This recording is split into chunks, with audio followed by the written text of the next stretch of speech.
శ్రీకృష్ణుడు నరకాసురుడిని సంహరించిన ప్రదేశంగా ఈ నడకుదురు అనే గ్రామాన్ని చెప్తారు. మనం ముందు వీడియోలో శ్రీకాకుళం ఆలయం గురించి తెలుసుకున్నాం కదా. అదే మార్గంలో విజయవాడ టు అవనిగడ్డ కరకట్ట రోడ్డులో మరో చరిత్ర గల శివాలయం ఉన్న గ్రామమే ఈ నడకుదురు. ఇక్కడున్న స్వామివారిని శ్రీ పృథ్వేశ్వర స్వామి అంటారు. ఈ పృథ్వేశ్వర స్వామి వారిని నరకాసురుడు పూజించే క్రమంలోనే శ్రీకృష్ణుల వారు ఇక్కడికి వచ్చి నరకాసురుడిని సంహరించినట్టుగా చెప్తారు. అలాగే ఇక్కడ ఆలయ ప్రాంగణంలో పాటలీ వృక్షం ఉంది. ఈ ఆలయ ప్రాంగణంలో ఉన్న పాటలీ వృక్షం కాశీ తర్వాత మరొక ఆలయంలో ఉంది అంటే అది ఈ నడకుదురు గ్రామంగానే చెప్తారు. ఈ నడకుదురు అనే గ్రామం ఎక్కడ ఉంది అని చూస్తే ఆంధ్రప్రదేశ్ రాష్ట్రం కృష్ణా జిల్లాలో ఉంది. కృష్ణా జిల్లాలోని ముఖ్య పట్టణమైన విజయవాడ నుంచి ఈ నడకుదురు అనే గ్రామం 52 కిలోమీటర్ల దూరంలో ఉంటుంది. చుట్టూ పచ్చని పొలాలు, కృష్ణానదికి చేర్చే ఈ ఆలయం అయితే ఉంటుంది.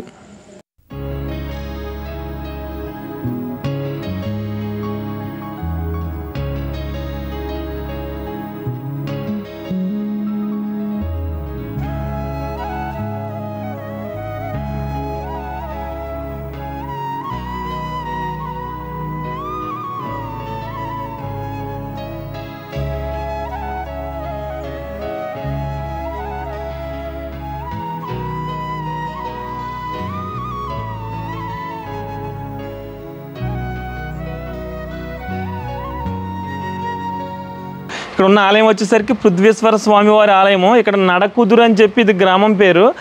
అప్పట్లో నరకాసురుడిని ఇక్కడే సంహరించారు అన్నట్టుగా కూడా చెప్తారు. ఇలాంటి విషయాలన్నీ పంతులు గారిని అడిగితే ఇంకా బాగా క్లియర్గా తెలుస్తుంది మనకి.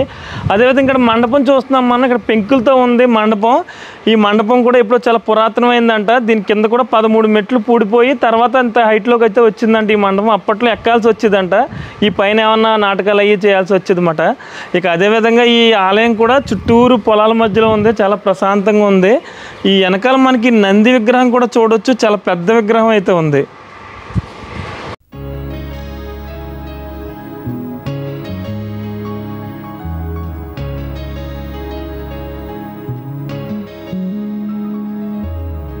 అదేవిధంగా పక్కన చూస్తే మనకి కృష్ణానది పాయ కనిపిస్తుంది. ఆ పక్కన వెనక సైడ్ చూడొచ్చు. ఈ పక్కనే మాట మన కృష్ణానది పాయ పక్కనే ఉంది ఈ ఆలయం కూడా. మనకి ఆలయం పక్కన వచ్చేసరికి మనకి డైరెక్ట్ విజయవాడ వెళ్ళి కరకట్ట రోడ్డు మాట. ఇది అవనగడ్డ నుంచి విజయవాడ వెళ్ళే రోడ్డు మాట. ఈ రోడ్లోంచి మనకి రైట్ సైడ్ ఈ ఆలయం అయితే కనిపిస్తుంది.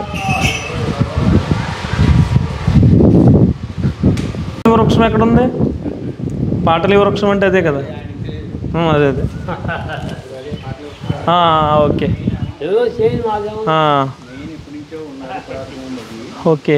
కాశీ తర్వాత వృక్షాలు ఇక్కడే ఉన్నాయంట కదండి. Okay okay. అలాగే ఇక్కడ మనం మండపం చూసాం కదా. ఇప్పుడు ఒక 4 మెట్లు 5 మెట్లు కనిపిస్తున్నాయి. 13 మెట్ల మండపం అంటది. ఓకే. ఇవన్నీ కూడా మనం ఒకసారి పూజారి గారిని అడిగితే మనకు క్లియర్గా తెలుస్తుంది. మనకి బయట అయితే హైట్లో ఉంది. ఈ ఆలయం చూడొచ్చు ఒకసారి. మండపం ఉన్న హైట్లో ఉంది బయట. మండపం ఉన్న హైట్లో ఉంది బయట అంతా. ఇక్కడికి వచ్చేసరికి ఇది ఒక స్టెప్ డౌన్ అయిందన్నమాట. ఇక్కడ నుంచి వచ్చేసరికి ఆలయం మట్టు ఒరిజినాలిటీగా అలానే ఉంది.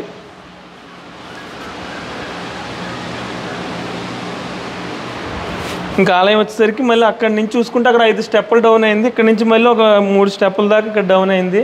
ఇక్కడ గర్భగుడి వచ్చేసరికి ఇంకా డౌన్లో ఉందన్నమాట. మనం చెప్పుకున్నట్టుగా పృథ్వేశ్వర స్వామి వారి ఆలయం అన్నమాట.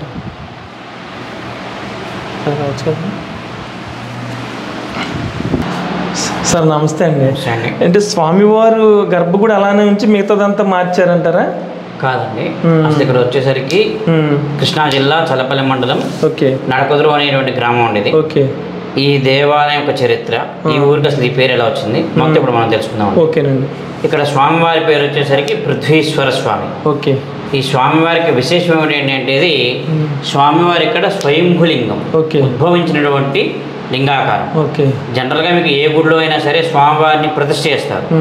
అది ఎవరు చేస్తారండి అంటే మొట్టమొదట్లో మనకి దేవతలు చేసేవారు. మనకి రాముల వారు ప్రతిష్ఠ చేసిన శివలింగం అని, లేకపోతే హనుమంతుల వారు చేసిన శివలింగం అని, సీతామ్మ వారు ప్రతిష్ఠ చేసిన శివలింగం అని ఇట్లా మనం వింటూ ఉన్నాం. ఆ తర్వాత ఋషులు చేశారు కొంతకాలానికి. అంటే మీకు తెనాలి రామకృష్ణుడు అంటారు కదా, అట్లా అక్కడ స్వామివారిని ఒక మహర్షి స్వామి ప్రతిష్ఠ చేశారు. ఆ తర్వాత కొంతకాలానికి క్షత్రియులు రాజులు చేసేవాళ్ళు దేవాలయం ప్రతిష్టని. ప్రస్తుత కాలమాన పరిస్థితుల్లో మనుషులు చేస్తున్నారు దేవాలయాల నిర్మాణాలు. అలా మారిపోతూ వస్తే 4 విభాగాలు. మొట్టమొదట్లో దేవతలు చేశారు, ఆ తర్వాత కొంతకాలానికి ఋషులు చేశారు, ఆ తర్వాత కొంతకాలానికి రాజులు చేశారు, ప్రస్తుత కాలమాన పరిస్థితుల్లో మనుషులు చేస్తున్నారు. కానీ ఇక్కడ స్వామివారు స్వతహాగా ఆయనగా వెలిసినటువంటి శివాలయం. ఇక్కడ స్వామివారు స్వయంభులింగం.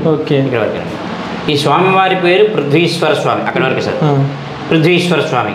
ఈ స్వామివారికి విశేషం ఏంటంటే ఈ దేవాలయం అనేటువంటిది మీకు పడమర ముఖంగా ఉంటుంది. మీకు ఎక్కడ ఏ దేవాలయం ప్రతిష్ఠ అయినా కానీ ఆ దేవాలయం అనేటువంటిది తూర్పు దిక్కు మాత్రమే ఉంటుంది. అవకాశం లేని పక్షంలో ఉత్తర ముఖానికి ప్రతిష్ఠిస్తారు. అవి గ్రామ దేవతల గుళ్ళు అవ్వచ్చు, శివాలయాలు అవ్వచ్చు, విష్ణాలయాలు అవ్వచ్చు, ఏ దేవాలయాలైనా అవ్వచ్చు కాక. కానీ ఇక్కడ స్వామివారు మాత్రం మీకు గమనించినట్లయితే పడమర ముఖంగా ఉన్నటువంటి శివాలయం.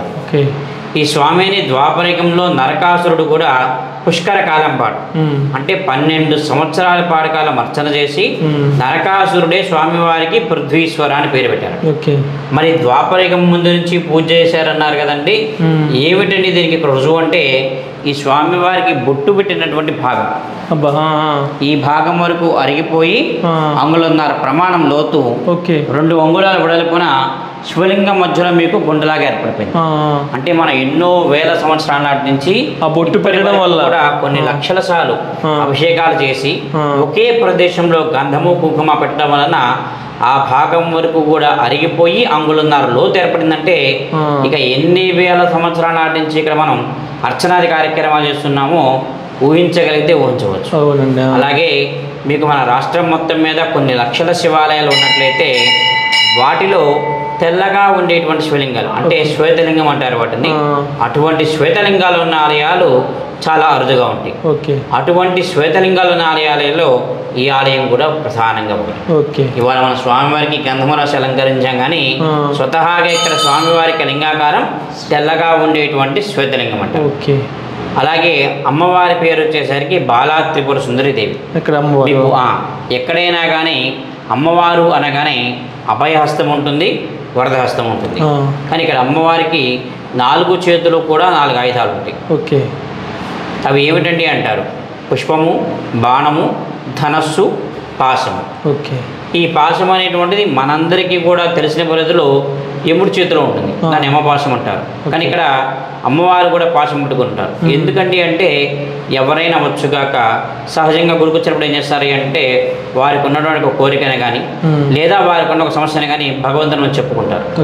ఆ పని జరగకుండా ఉండడానికి ఎవరైతే కారకమవుతారో వారిని అదిలించడం కోసమే ఈ అమ్మవారు పాశము అనేటువంటి ఆయుధం పట్టుకుని ఉంటారు.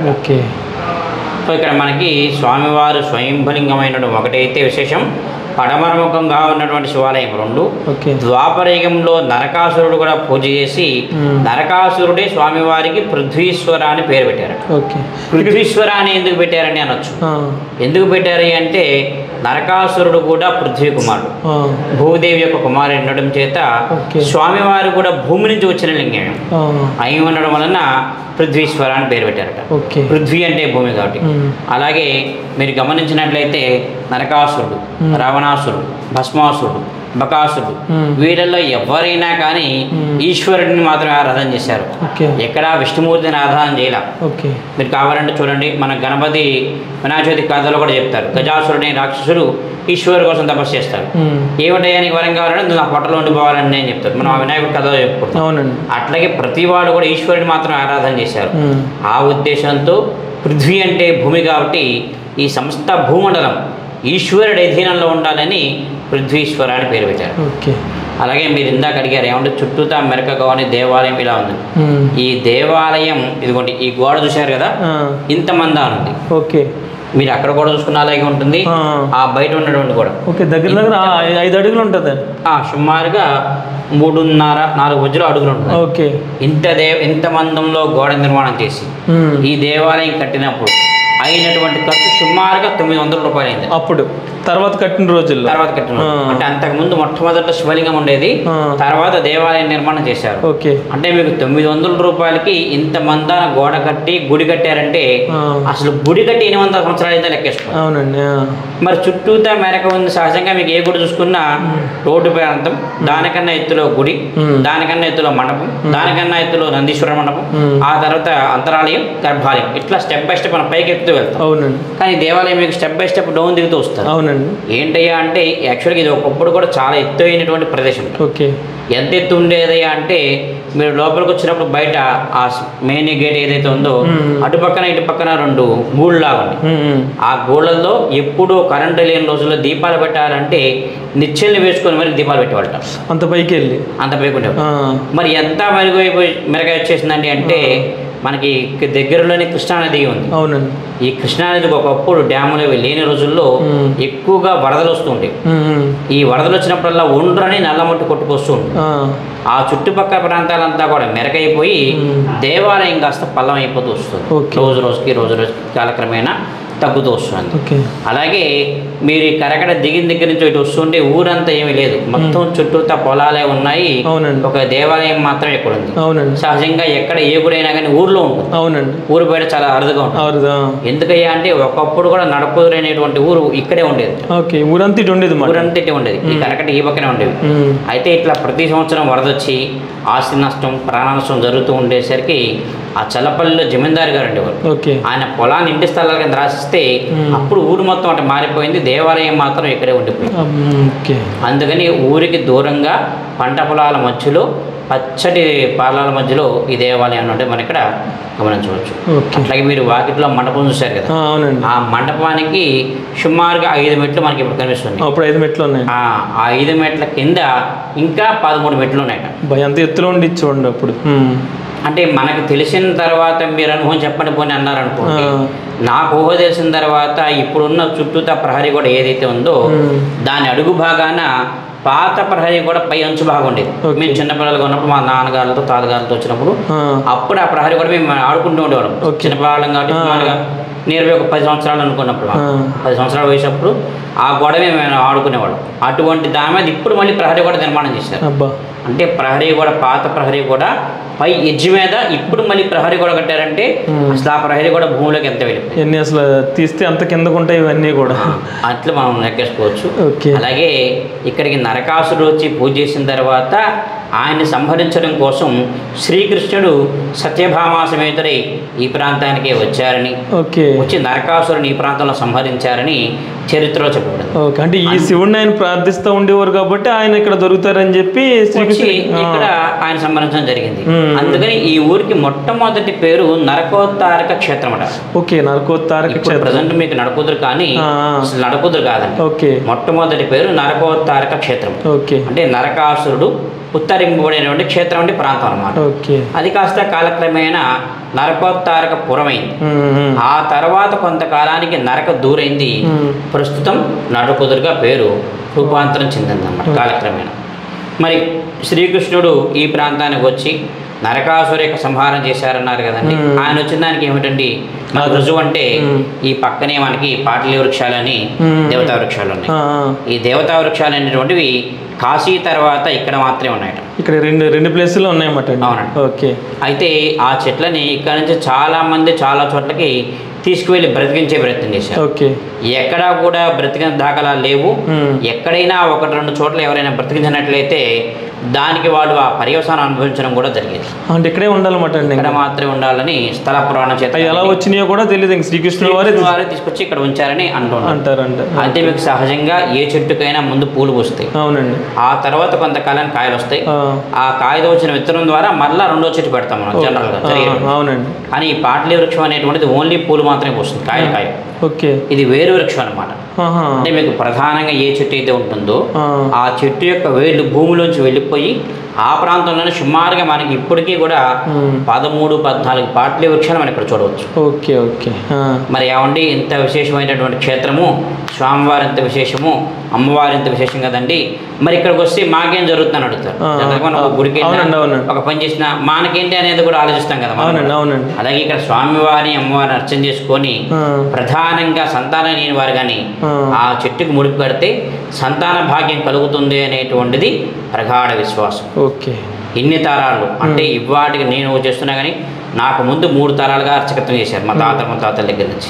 ఇన్నాటికి కూడా ఈ రోజుకి కూడా సంతాన విషయంలో ముడుపు కట్టిన తర్వాత కలగలేదు అన్న మాట మేము విన్నదే తెలియదు.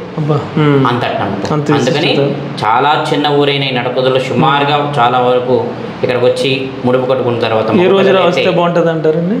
ఏ రోజైనా వస్తూ ఉంటారండి. ఇప్పుడు మనకి ఈ ప్రాంతంలో కాస్త ఇప్పుడు మన ఈ మీడియాలు ఇవన్నీ రావడం వల్ల అసలు జనాలందరికీ ఒకటి తెలిసి, అంతకుముందు ఎట్లా ఉండేదంటే మీరు వచ్చి తెలుసుకొని వెళ్ళారనుకోండి, మీరు ఇద్దరికి చెబితేనే తెలిసేది, ఆ ఇద్దరు ఇంకో ఇద్దరు చెప్తే తెలిసేది. ఇప్పుడు అలా కాకుండా ఏంటంటే మనకి కమ్యూనికేషన్స్ అన్ని పెరగడం వల్ల యూట్యూబ్ ఛానల్స్ ద్వారా అనుకోండి, ఇంకేదన్నా ఇతరత్ర మీడియా ద్వారా ఇట్లాంటి గుళ్ళు గురించి అందరూ కూడా తెలుసుకొని ఎక్కడెక్కడి నుంచో రావడం అనేటువంటిది బాగా జరుగుతుంది. ఇక్కడ మెయిన్గా ప్రధానంగా కార్తీక మాసం బాగా వస్తారు. తోట ఉంది, ఉసిరి తోట దేవస్థానం వాళ్ళు కార్తీక మాసం మనసమారాధన చేస్తారు కాబట్టి ఆ ఉసిరి తోటకు వచ్చి భోజనాలు చేస్తుంటారు. కార్తీక మాసంలో మాత్రం 7 లక్షలు వస్తారు జనాలు, బాగా వస్తారు. మిగతా రోజుల్లో సోమవారాలు ఎక్కువ ఉంటారు.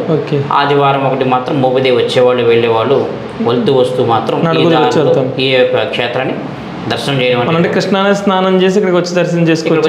మనకి ఇక్కడ కృష్ణానది ఎదురే ఉందంటారా? చాలా దగ్గరగా స్నానం చేయడానికి రేవతి ఉంటుంది అంటారా? ఓకే. మనకి బస్సు సదుపాయం ఎలా అంటారు? మీకు ఇక్కడ నుంచి విజయవాడ నుంచి వచ్చే వాళ్ళందరికీ కూడా కరకట్ట ఎక్స్ప్రెస్ అని ఉంటుందండి. ఓకే. అది ఎక్కితే ఈ ఊర్లోనే వంతెన మీద దిగొచ్చు. అక్కడ నుంచి వాకబుల్ డిస్టెన్స్ మాక్సిమం ఒక 1 కిలోమీటర్. నడకుదురు ఆపుతారు కదండి ఇక్కడ. ఓకే.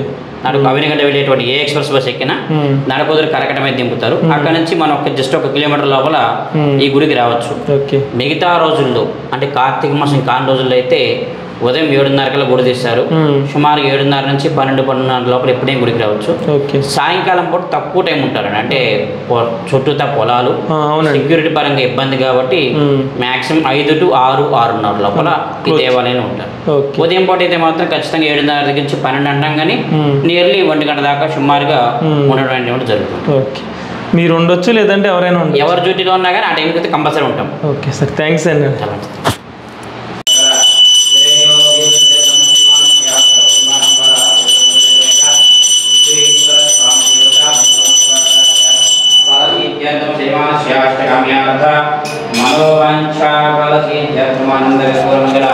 నీరాజనం దర్శయామి. హర హర నమః. పార్వతీపదయే హర హర మహాదేవ శంభో శంకరానంద కర్పూరమంగళ. నీరాజనం దర్శనం.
ఇదండి నడకుదురు శివాలయం గురించిన పూర్తి వీడియో. అయితే ఈ వీడియో మీకు నచ్చినట్లయితే ఒక లైక్ చేయండి. ఇలాంటి మరిన్ని వీడియోస్ కోసం చూస్తూనే ఉండండి గోదావరి ముని యూట్యూబ్ ఛానల్.